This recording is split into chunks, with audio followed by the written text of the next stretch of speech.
Hey, hi, how you doing? It's Panthers beat reporter Mike Kay, and I am joined by Alex Zutlow. And, well, Alex, it's been a pretty busy 24 hours as the Panthers prepare to start their 2025 training camp. This is the Processing Blue podcast, which, if you tuned in to listen to people talk about computer programming, you're in the wrong place.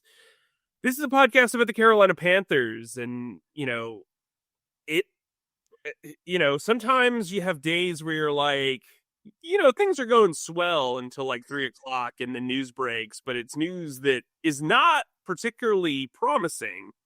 You go through all these interviews, you have all these discussions with let's say a GM named Dan Morgan, and you talk to Nick Scorton and you talk to Robert Hunt, all the pizzazz of everybody's back to school. Well, here comes the hammer. And Alex, you were working on a story throughout this afternoon diligently on Josey Jewell, who has been released by the Carolina Panthers after one season, with with a failed physical designation. He is dealing with concussion symptoms. What type of insight can you give us about where Josey's status is beyond being released and why the Panthers made this move?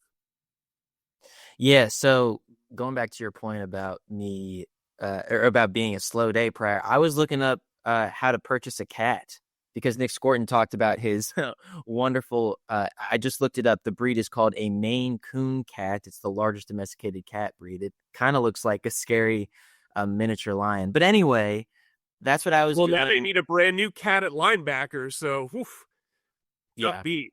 Yeah, absolutely. But yeah, no, so I was doing all that, and then word got around that Josey Jewell was released by the Carolina Panthers, as you said. And I started working on that story. Just a couple notes about that story. According to a team spokesperson, Josey Jewell had a say in this decision. And as far as I can tell, what that say was essentially he came and approached the front office people and essentially said, "Hey, I am still recovering from this concussion, and I do not want to take up a roster spot and take up valuable reps while I'm still recovering from this injury." And so the Panthers ultimately decided to release him and cut him. There are several contract and money implications from this. So the Panthers elected to cut him as opposed to putting him on the physically unable to perform list. If he was put on the PUP list, he was still entitled his $4.7 million base salary in 2025. Now that he was cut, he's only going to be delivered the $2 million in guaranteed money. And then he also has a couple other money implications that, Mike, you can speak on. But yeah, I mean, just generally speaking, he's no longer on the Panthers roster. This doesn't mean that they can't bring him back necessarily if he does recover and the team doesn't replace him at the position. But just generally speaking, this is devastating for a guy, like you said, who's only 30 years old, and no one wants to see these concussion injuries. Mike, you did set me up just now with a whole bunch of information, but just generally, I wanted you to weigh in. What are your initial thoughts about this Josey Jewell news? Sure. So if I can rewind a little bit, if he would have been put on the PUP active list, he would have been eligible to come off at any point, but he still would have counted against the roster. Just as Jonathan Brooks, there was a bit of a controversy with him in that they put him on the PUP list immediately, and it still counted against the roster, so it was kind of a pointless move.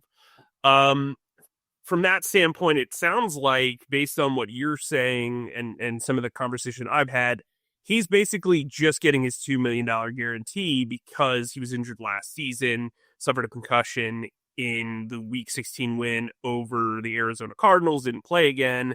Has clearly been dealing with this for a while. I don't think they expected to make this decision today, given that the social media account posted a now deleted tweet of him arriving and saying like how great it is that he's back.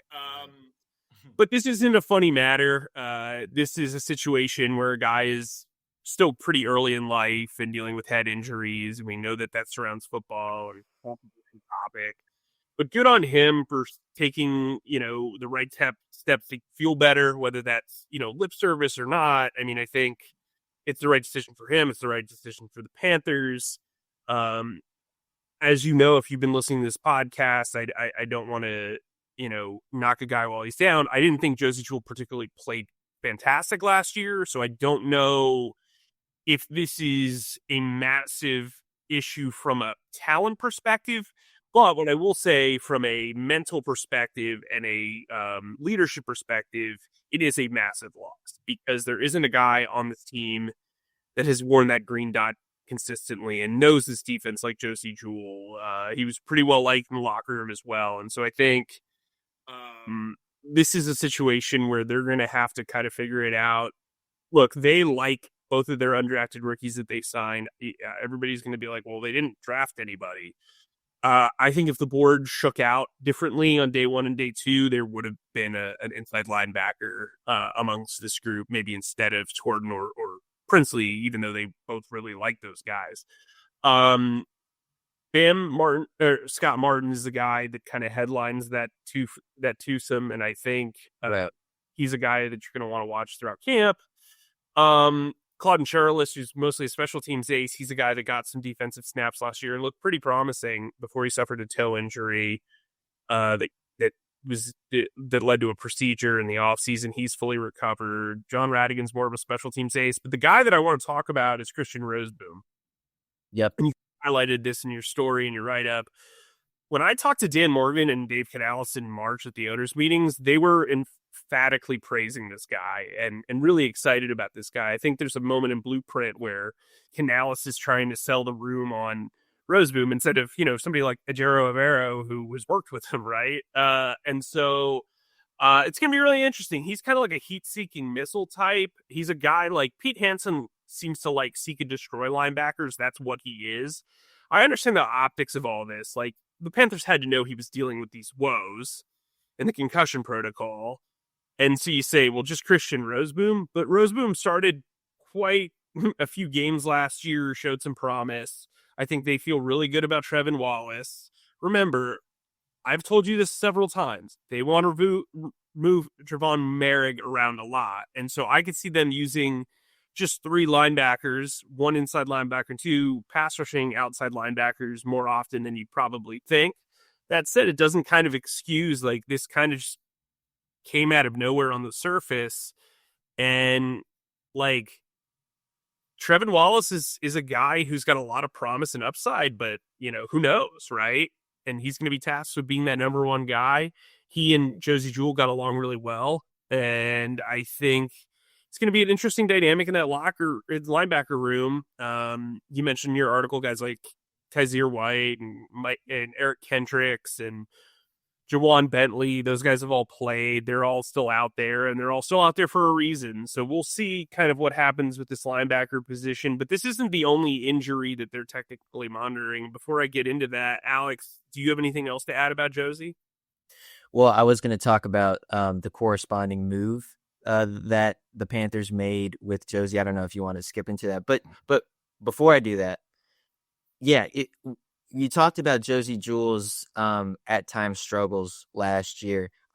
For the story, I looked at his stats: 97 total tackles, and this is in 12 games played and 12 games started. 97 total tackles, 3.5 sacks, an interception, and 2 fumble recoveries. I don't think. I didn't register to me that he was that productive last year, which is interesting. I mean, it wasn't great. It wasn't great production. I'm not saying it was like remarkable. I'm just saying, like, in only 12 games, that's not nothing. No, I think he was. There's a difference between being productive and having a good year, in my opinion. Like, the one interception he had was like the most like incredible interception ever, improbable. Remember he had that great game in Germany against the Giants where he had like that. Oh, that was like, I mean, I think he had really good moments. I think that first, 6 weeks of the season was kind of rough.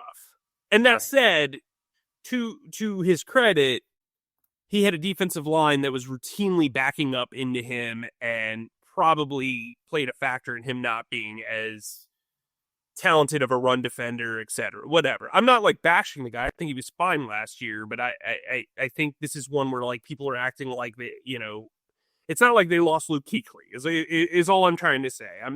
They didn't lose Shaq Thompson again for the third time. Like this is a player who is a starting caliber NFL player, and he's fine. You know what I mean? Like I think that's what it is. Absolutely. Let's go to the other injury. Yeah. So just to run down the list, I'm going to run down the list, and then you're going to take it from there. Okay. So Monday they got ahead of it, and they put Tommy Tremble, who's coming off that back surgery, and Dan Chizina on the physically unable to perform list. Alex, I believe you reported that he had a calf injury, right? Dan Chizina? Yes. Okay. And then they put punter Sam Martin on the non-football injury list. As I reported, he has a hamstring injury. I don't expect him to miss a lot of time, but the reality is he's going to miss some time. So those three guys, I mean, that's still a pretty small, pre-training camp injury thing, obviously taking Josey Jewell aside. What did you gather from talking to Dan Morgan about those injuries today? I gathered that they were, pretty minor, pretty injuries that won't really be consequential when it comes to this training camp. I mean, you asked him, are you going to add another punter? And he was like, no, the jugs machine will take care of that. But I love that. Machines are really taking over. Yeah, you're right. Connor was right. Yeah. So I didn't really glean all that much from Dan Morgan when discussing these injuries. It's difficult for Dan Chizina to go through this calf injury because we know how crowded that wide receiver room is, and he's going to be a guy that would really benefit from playing well on during training camp and proving that he's invaluable as a special teams guy. Because that's where he would. That's how he would make this team, essentially. And as far as Tommy Tremble, nothing really all that surprising there. And then outside of those three guys, we got good news about Derek Brown being cleared for all team activities come training camp, and will essentially have no load management, though Dan Morgan did add that the team is going to be smart about how they use him just so he can ramp up effectively and smartly. But outside of that, that's pretty much all I got on these injuries. I mean, like, we just got to be careful that the jugs machine isn't going to take everyone's job one day. Yeah, I mean, that's the hope, right? They signed in a corresponding move with Josey Jewell getting released. Former Seahawks tight end Tyler Mabberry, I believe is how you pronounce it. Uh-huh. He was kind of on and off the practice squad in Seattle for several years. He worked with Havoc Fearson. He worked with Dave Canales and Brad Isaac, yada, yada, yada, yada. He's here to take reps with Tommy Tremble sidelined. I wouldn't read too much into it. But there is a tight end who's doing more than taking on reps this summer, and I think he's actually well positioned if Tommy Tremble has to miss a lot of time to be potentially the number 3 tight end at worst in this offense. You and I sat down a couple of weeks ago with James Mitchell, a former Detroit Lions draft pick who was signed with the team back in January. And we wanted to get his story because we like to highlight underdogs heading into training camp, and I think that James Mitchell's story is worth hearing. We are joined by Carolina Panthers tight end James Mitchell. James, you signed here in January on a reserve deal. What drove you to kind of leave Detroit after 3 years, sign here? And also, how's your offseason been going in your first year in Carolina? Yeah, so to answer your first question, I had 3 great seasons in Detroit. I learned a lot. I was drafted there. I'm very thankful for my time there. Like I said, I learned a lot, met some great people. When I sat down with Jason, my agent, we just kind of decided that it may be a good time to kind of go in a different direction. He reached out to people, and we got some interest from a few teams. And then as far as Carolina goes, we just kind of, observe the whole situation and, the offense and, what would be a little kind of similar to what we did in Detroit, and something that would be too different, and, something that I would be able to pick up. So that's ultimately what led me to Carolina. It's ironic because it is like one of the closer teams to where, I'm from. So that's also a plus. Off season's going good. I spent my spring before OTAs and summer right now in Florida, in Sarasota, training at Athletic Edge. It's been great. I feel like I'm as strong as I've ever been, explosive as I've ever been. Also, the heaviest I've ever been, but I'm feeling good. I'm moving well. So I'm excited for the season. You're actually one of the more experienced tight ends on the roster, it turns out. Just curious, like, what has the offseason, what has that room been like? Obviously, Tommy's dealing with the back injury, but what has the room been like, and how have you been able to kind of carve out your role, whether as somebody in the locker room the guys can come to and on the field? I think it's unique, with the tight end room that we have. It was kind of like that in Detroit as well. We weren't very old, like a lot of guys were young. So I think that just allows all of us to kind of learn from each other and, just pick each other's brains. There's no egos in the room. Everybody's open and willing to learning and trying new things that maybe works for another guy. And, me playing in a different place for the past 3 years, there's things maybe that I've seen that I can help them with. So, and they know that. I made that clear to them. So, I think that's pretty cool. As far as my role, I've just been trying to keep my head down, working. A lot of stuff is going to happen over the course of the next month. Just trying to set the example. I'm a hardworking guy. I'm a quick learner. So just kind of setting that precedent. That I'm going to come and then, do whatever they ask of me. So, James, one of the first things that I think a lot of people read about you is that you have a nickname, and so can you explain the backstory behind your nickname, the Governor? Yeah, so I knew that question was going to come. Yeah.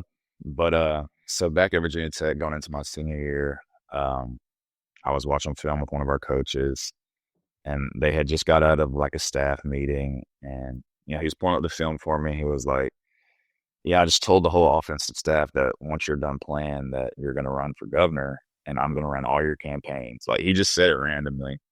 So then a lot of the offensive staff started calling me Gov, and I was like, okay, like whatever.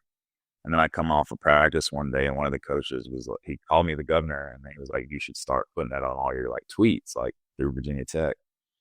So we told the media guy kind of as like a joke, and then he tweeted it out that night. And then I come back in the next day, the team meeting, like everybody was like calling me the Governor, and like it just ended up sticking. They started calling me that on ESPN, like the first game of the year.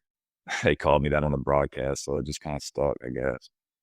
Are any of your Panthers teammates calling you Gov yet? Or because Tershawn Wharton, his name is Turk, essentially. Are they calling you Gov, or is it still James? It's still James right now. I haven't earned that yet, and I don't think a lot of them know, quite frankly. So I'm still I got to earn that. Yeah, but you talk about Virginia Tech and you talk about your cabinet of sorts. You played with actually a lot of guys you're playing with now. Like, That's true. Who's gonna be the whistleblower here for the Governor? You've got Josh Nijman, who you played with early in your career. Then you got Amari Barno and Raheem Blackshear, I believe you guys were all part of the same draft class, right? Yeah, me, Raheem, and Barno. Actually, now that you say that, Raheem does call me the Governor all the time, and everybody Be the one. I feel I feel like I try to be. I just shake my head when he calls me that. But yeah, he calls me that all the time, and he'll tell everybody that's around. So I gotta give him a shout out though. Yeah. I think something that's like kind of interesting. You mentioned kind of the proximity to Charlotte, being from Big Stone Gap. Not a lot of NFL players come out of there. I know you have the basketball background. Can you kind of talk to us a little bit about what got you to this point, from AAU basketball to, getting recruited to Virginia Tech to here? Mm-hmm. Yeah, so like you said, I love basketball. My mom actually played at Brown University. So basketball was always kind of what I wanted to pursue. I love football. Basketball was just like my favorite. But at the same time, I knew that this is what I want. I wanted to be a professional athlete, and I was going to take whatever path gave me the best shot. And yeah, after my freshman year of football, Virginia offered. Yeah, I still was like, yeah, I still want to be a basketball player. I played with Boo Williams that spring. Um, and then like my sophomore year, junior year, bigger teams started, calling, coming to the school to visit. And my football coach actually told me I was shooting basketball just like after school one day. And my football coach came in and was like, somebody from the Big Ten had called and he was like, you need to just put the basketball down, just like joking. Like I was still going to play, but like in school ball. But yeah, so ultimately, the opportunities came in football more so than basketball. And yeah, that's ultimately why I chose this route. Yeah, that's great. People on the podcast and people who listen to our press conferences know that I bring up basketball way too much. And it was my turn this time. It was my turn. James, you tore your ACL in 2021 and then got drafted in 2022. Some players in the Panthers locker room right now are living or have lived a similar story. I'm curious, how difficult was it to bounce back from that knee surgery and get acclimated to NFL life? Yeah, it was very hard. It was a hard journey. I think for me, with deciding to go ahead and go to the draft after doing that, it was a little bit of a different journey for me because, I started my rehab at Virginia Tech. Then once I graduated, I went on to Pensacola. And then obviously when I got drafted, I went to Detroit. So, everybody kind of wanted to do their own thing as far as ACL rehab goes. So I might have been at a different pace. And then they would kind of dial it back when I got to a new place.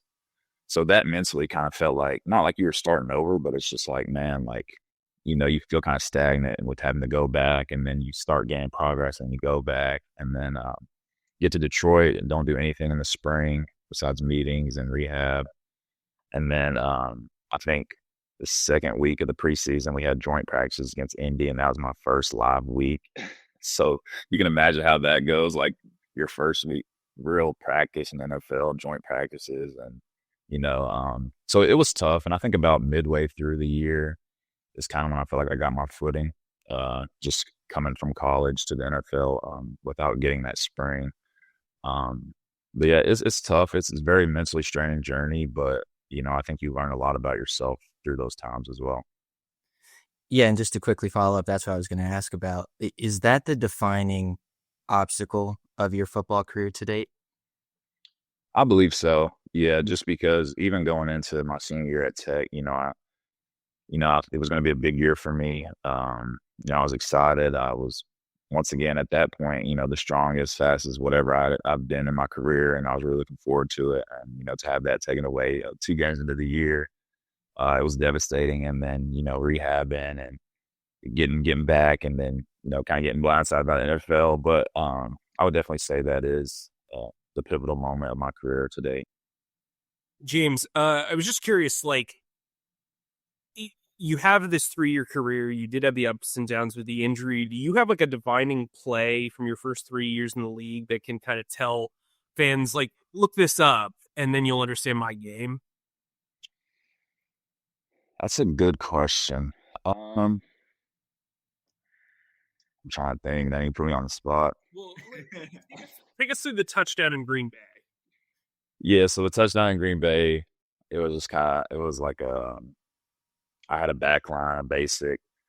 I was actually probably like maybe the third read on it, and it just literally just popped open.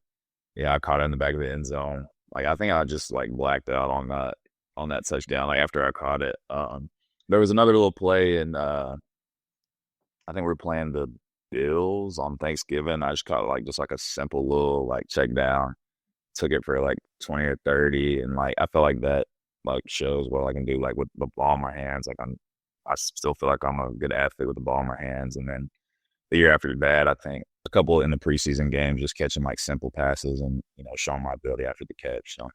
So like with Mitchell Evans, like when you watch his tape, he catches the ball and he's breaking that first tackle. Would you say that that's pretty similar? Like Tommy Tremble's kind of the same way, like kind of a catch and then break a tackle and pick up some extra yards type of guy?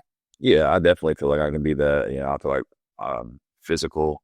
I'm a physical runner, hard to tackle, but also am deceptively quick. I'm not slow by any means, but I would definitely say I'm the similar type.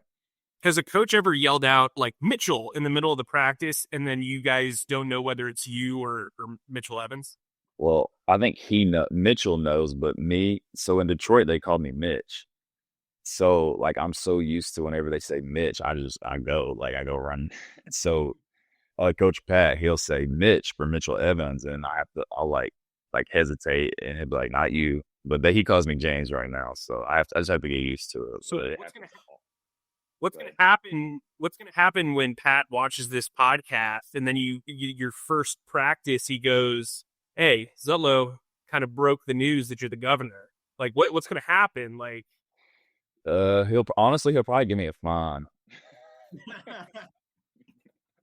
if we're being honest. But I could see him very gubernatorial. I mean, that's yeah. But I could see him, joking around, calling me that. So we'll see. Well, yeah, no, this nickname is not only funny, but it's also practical, clearly. Yeah. James, it's not an interview with an offensive player without at least talking about Bryce Young. He's coming off a pretty great final stretch last year. I know you haven't spent a ton of time with him, but what have your initial impressions of him been so far? Yeah. I'll say the first thing that sticks out to me about him is he's first of all, he's very calm. No matter good play, bad play, whatever, he's level-headed. He's never going to get too high or too down on himself. And he's a great leader, very well-spoken in the huddle, coming up to guys on the sideline, whatever it is, he's just very well-spoken. And, I appreciate that about him. And he's got a heck of an arm. Obviously, like you said, I haven't spent a lot of time with him, but, I have gotten to. I sit back and watch, and then I did get a few shots in there with the ones in spring and caught some balls from him. And, he makes great throws, great plays. He can get out of the pocket. So, I'm just excited to continue to hopefully, grow that connection with him and, see him work and continue to build off of what he did last year.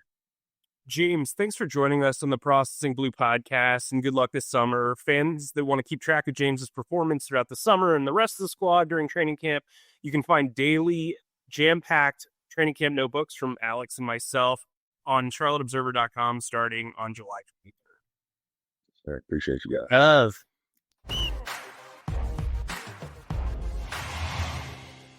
And so we're back from that conversation with James Mitchell. We want to thank him again. Some really interesting stuff, obviously from nearby, has the Virginia Tech, draw with Amari Barno and Raheem Blackshear and Yash Nijman.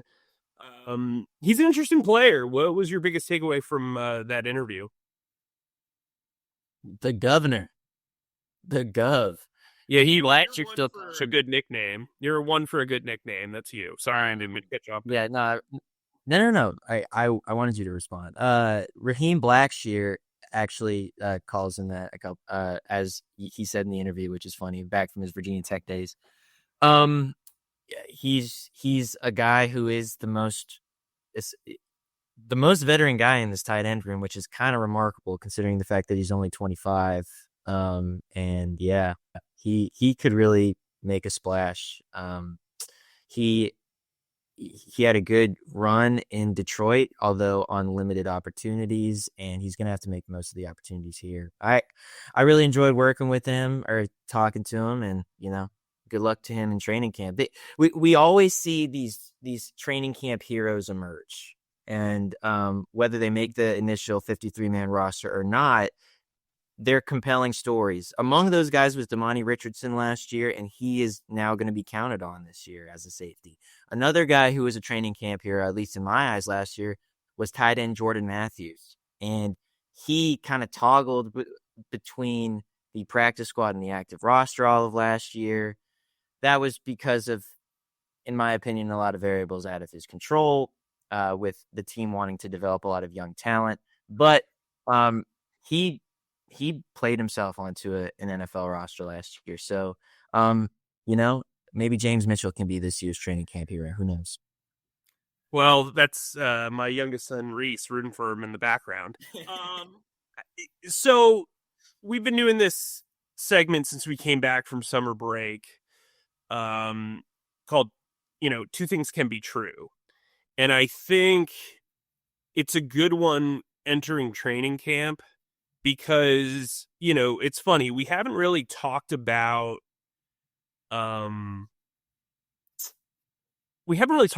Bryce a ton, right? Like, he's one of the more underpublicized quarterbacks in the league for a lot of reasons. But It took us not to cut you off, Mike, but it took us 10 whole minutes of talking to Dan Morgan to bring up Bryce Young. I that hasn't happened since Bryce has gotten here. Which I think is kind of weird because he's in this spot where he definitely needs to prove it this year, but also we know what he kind of is. Right. So it's a weird spot. So with that said, two things can be true. Dave Canales needs to let Bryce Young cook and do the things that he does well, as in scrambling and improvising and throwing the ball down the field, as we saw in that last 8-week stretch.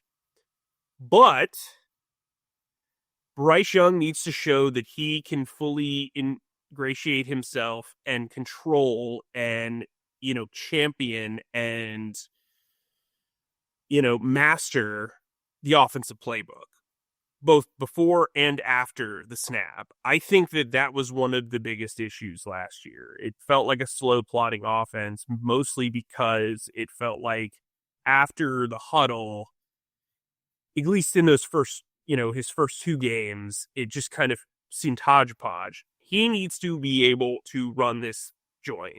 That's just the fact.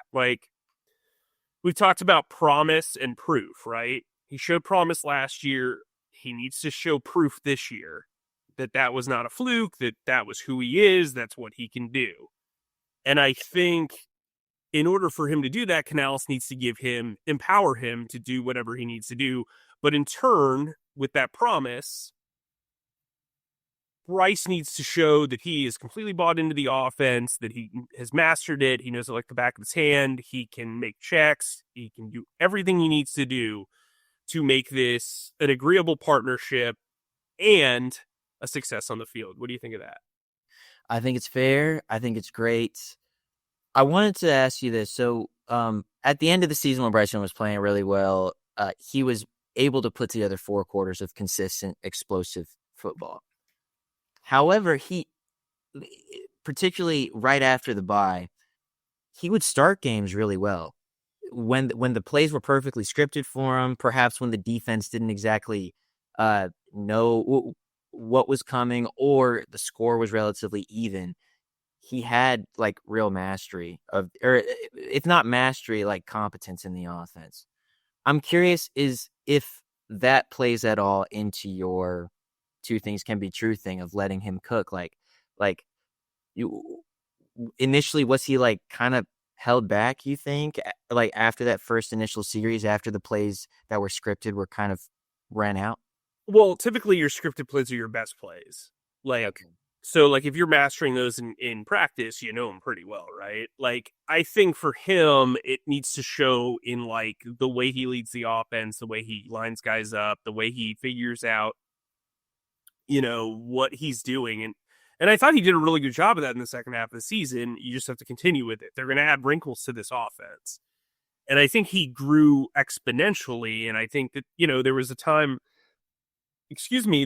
after one of the games, I think it was after Philly, that Canales said, Bryce saved my bacon, because he knew what to do and whatever.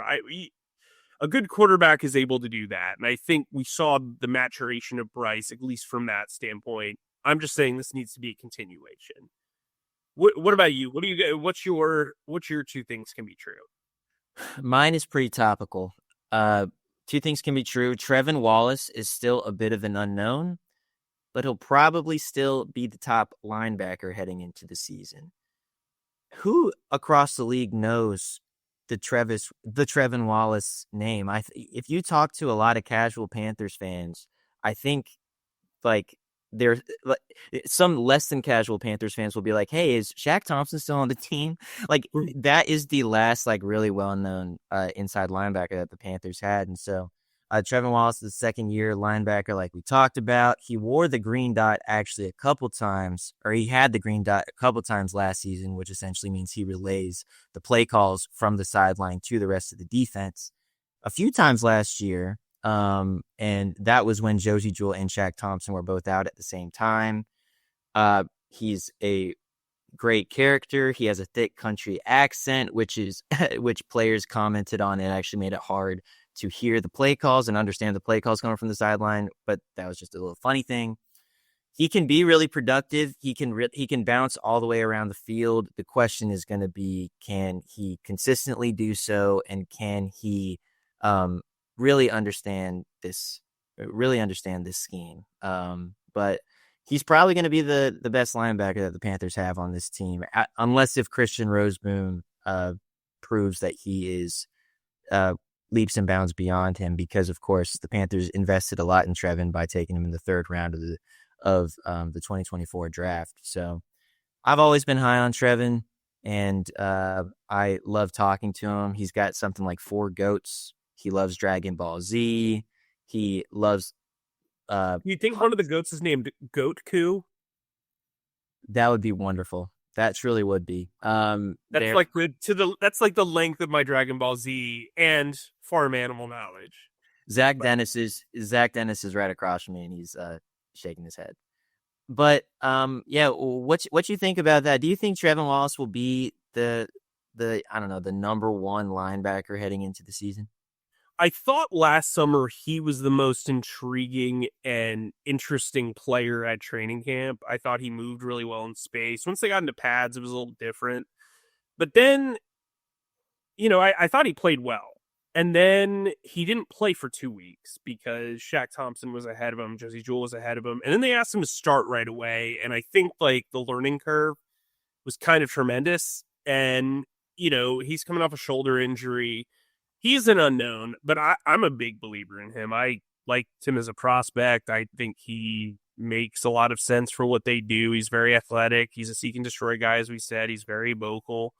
I don't think he's going to be intimidated taking on the green dot. It's just a matter of whether he can function with it. And I like Roseboom's makeup. I'm not going to lie and say, they're going to be fine. I mean, I do think Josey Jewell's a loss. I don't think it's like this, like, oh my gosh, run for the hills sort of thing. But, yeah, I mean, I agree. I think he is easily the most talented linebacker on the roster. So I think, like, him being the top guy makes a lot of sense. And sometimes, you've got a GM who's a linebacker. If anybody can relate and kind of prepare him, at least mentally, I think Dan Morgan's got a good head on his shoulders about it. And I don't get the sense that they're fretting this. It's been probably a pretty tough day in that organization, especially because you never want to see a guy deal with a head injury, especially a prolonged one. Yeah. But yeah, I think Trevon will be able to stand up. He seems like a pretty mature guy and a guy who has the energy to kind of boost everybody around him. But with that said, make sure that you are following Alex and myself on X. Make sure you are signing up for the Axis Panthers newsletter, which starting in the preseason will be twice a week. This week and next week, it will be once a week coming straight to you on Monday. Also, make sure you are just staying on top of all the great stuff that we've got going on CharlotteObserver.com. Today, or Tuesday, we published a story about the inner workings of the analytics department. I think that's something that we can all kind of learn a little bit more about everybody else's job in the front office, and I tried to kind of portray that in this story. Got a lot of really good feedback about it. Thank you. So check that out. We also have a story on AC Carter talking about all the outside linebackers if you want to take your mind off of inside linebackers for a couple of moments. And we'll have detailed notebooks throughout the week, including Alex's from this morning or from Tuesday morning with Dan Morgan. But yeah, Alex, send us home. Thanks, as always, for listening to our pontifications on all things Panthers with Mike K and myself and our wonderful producer, Zach Dennis. Please subscribe and follow us on Spotify, Apple Podcasts, or wherever you get your podcasts by searching Processing Blue. And if you watch us on YouTube, please subscribe to our YouTube channel and click on the bell icon to get notified whenever new episodes drop. And finally, please be sure to stick to charlotteobserver.com for all of your Panthers needs. Mike, stay humble, stay creative, and keep processing. That's a wrap.